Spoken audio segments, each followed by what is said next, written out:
Ko'pchilikni o'ylantiradigan savol. Juftliklarda farzand yo'q. Birinchi kim tekshirilishi kerak?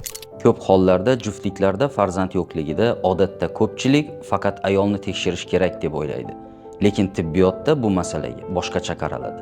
Farzand ko'rish ikki tomonning mas'uliyati. Shuning uchun birinchi qadamda erkak tekshirilishi tavsiya etiladi.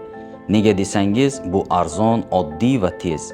Ya'ni bir spermogramma natijasi orqali erkak tomonidan muammo bor yo'qligini bilish mumkin. Agar spermogrammada muammo aniqlanmasa, shunda ayolga chuqurroq tekshirishlar tavsiya etiladi. Eng muhimi, farzand yo'qligi bu bir insonning aybi emas. Bu ikki tomonga taalluqli holat hisoblanadi.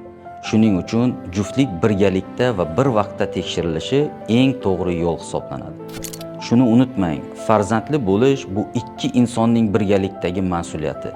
Urush, janjal yoki bir-biringizni ayblash sizni maqsaddan uzoqlashtiradi. Lekin birgalikda harakat qilish, sabr va qo'llab-quvvatlash sizlarni farzand baxtiga yanada yaqinlashtiradi. Mavzu haqidagi fikrlaringizni izohlarda qoldiring. E'tiboringiz uchun rahmat.